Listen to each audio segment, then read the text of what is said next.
This is Crown variety. White baby roses. White O'Hara. Monte variety. Lady Eva. Rosita Manila. So, magandang araw sa inyong lahat. Papakita ko sa inyo yung ating mga ginagawa dito araw-araw. So, welcome naman muli sa ating YouTube channel. Sa mga hindi pa nakapag-subscribe, huwag niyong kalimutan mag-subscribe. Ituturo ko sa inyo. Yeah. White wrapping. Thank you.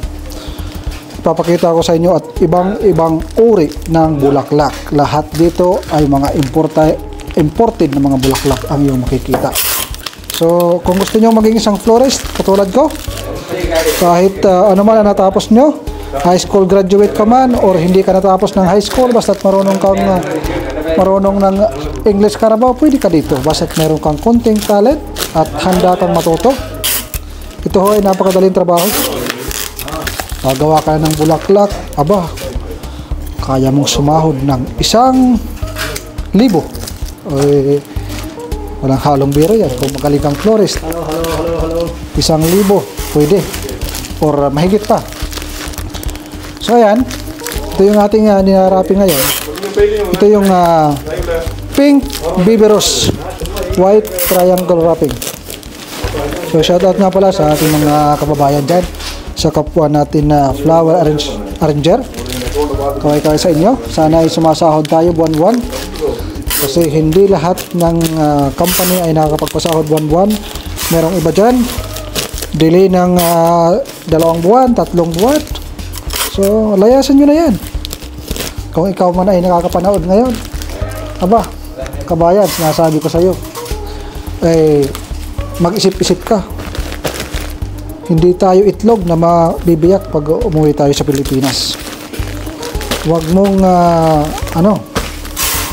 pilitin or huwag mong anong tawag doon. Huwag mong na pagsamantalahan ka ng iyong karapatan. Marami akong kilala dyan. At sa mga empleyado, at sa mga naman dyan, mga bossing, especially pagkabayan ka, di ba? Especially pagkabayan ng iyong manager o head florist. Dapat hindi kayong para kang ikaw ang may-ari ng shop. Maraming ganun. Especially pagkabayan. No, marami dyan, no? Alam nyo na napakarami ang ganyan. Hindi naman lahat. Para sa akin para sa aking karanasan, mas gugustuhin ko pa ang amo ko ay ibang lahi kaysa kapareho kong Pilipino. Bakit? Kasi minsan wala, hindi ko sasabihin. Kung ikaw man yung nakakapanood, kupal talaga. At saka wala kang konsensya.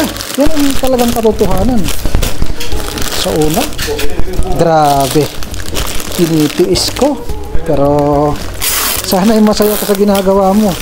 Kapwa mo Pilipino, gaganyanin ka. Nilayasan ko. Siyempre, hindi ko kinaya Talagang nilakasan ang loob.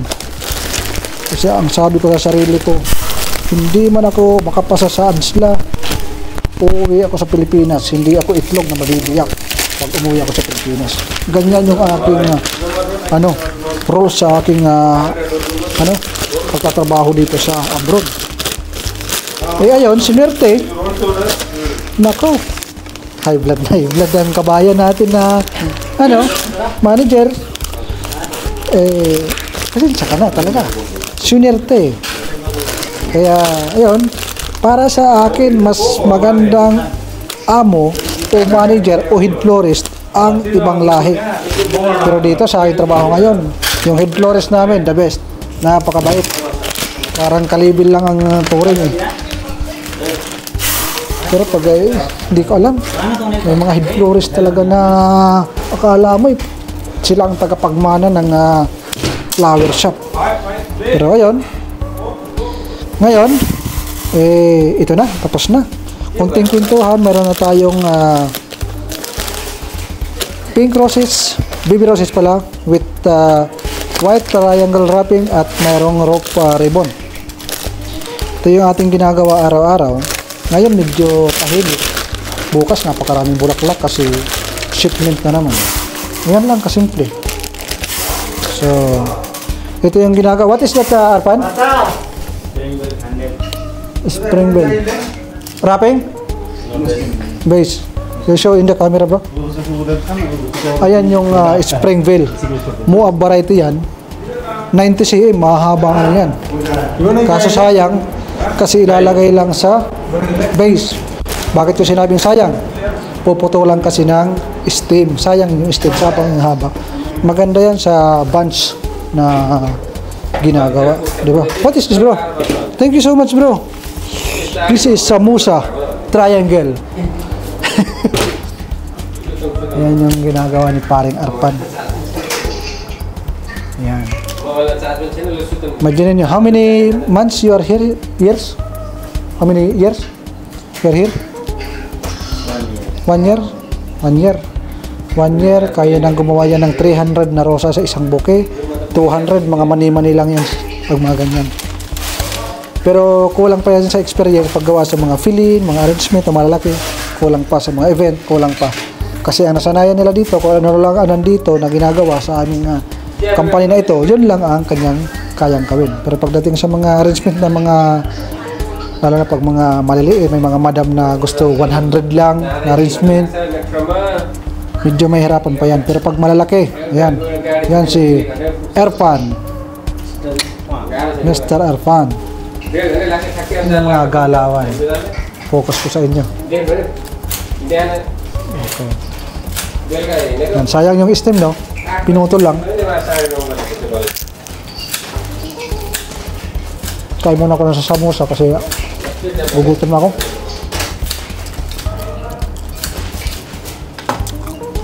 Yung isa din, doon sa paring Rambay. Yan. From Nepal also. Gumagawa yan ng red and pink combination sa box. Ito ayun. Tinitira ko yung samosa. Puti ito siya na maanghang. Pag matagal ka na dito sa abroad, napapakain ka na ng ganito. Pero pag baguhan ka pa lang, yan yung finished product ni Mr. Arpan. Best florist. Yan, kain muna tayo. Habang nagkikwentuhan. Mga kabayan ko, kumusta ba dyan ang ating pagtatrabaho dito sa abroad? Kami dito. Ayos pa naman. Take coffee, bro. Nagkape sila kaya walang masasabing tao dito. Kami dito, sasahod pa naman. Buwan-buwan yun, ha. Minsan nga, advance pa yung sahod namin. Ang aming amo, ibang lahi, hindi taga rito.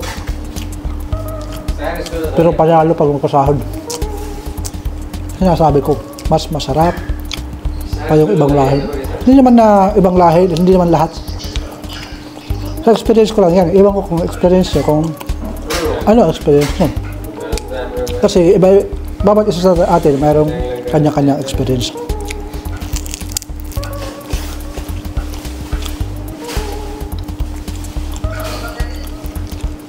Nanginginig na yung kamay ko. O sa gutom. Kasi busy kami kanina. Hindi ko nakakain. Kumain ako ng lunch. Siguro 5 minutes na. Balik agad. Ganun yung aming bakbakan nito. Kalbo. Dati yan wala, mga kaalam-alam yan. Pero yung isa, yung gumagawa, flores na yan. Ito walang kaalam-alam yan, pero nakakagawa na ngayon.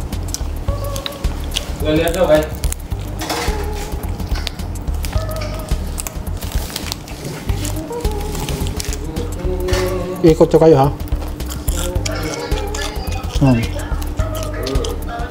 Puntanahin natin yung mga nagkakape dito sa ano.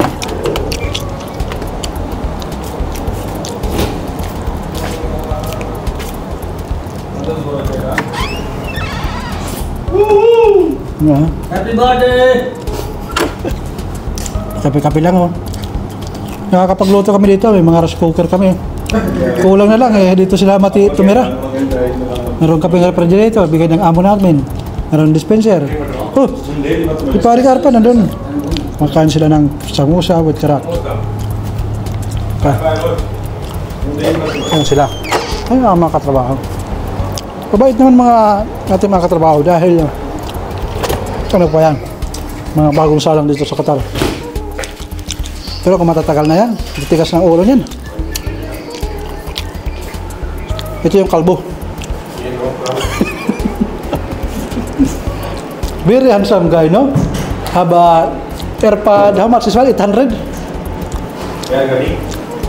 Ito yung aming expert photographer from the heart of USA. Tingnan nyo yung aming mga backup. Maliit lang. Hindi masyadong marami kasi wala kayong masyadong bulaklak. Yan yung ginagawa. Di ba? Yung ginagawa. Katapos picturean, ilalagay doon sa delivery area. Bukas punong-puno ito ng bulaklak. Tingnan nyo, nakikita nyo ngayon is baby rose lang lahat. Yung mga malalaking bulaklak, yun lang. Napakaliit yan. Bukas hindi madaanan ito dito, nakahanda na naman yung ating mga bucket na puno ng tubig. Yung mga eucalyptus sa taas, doon pa napakarami namin eucalyptus. Diba? Yan yung aming pick up area. Marami pa kaming balde. Dito bukas, punong-puno ito ng bulaklak. Ayan. Yan yung aming pick up area. Dito si Video.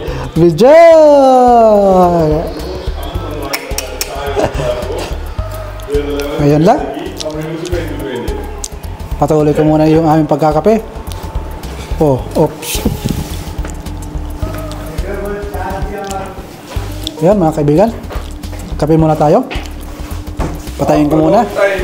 At yan, after long time video dahil busy nga tayo, marami tayong ginagawa kaya hindi tayo nakakapag-video. Alam niyo mga kababayan ko, kung anong pinakamaganda ninyong gagawin para matulungan niyo ako.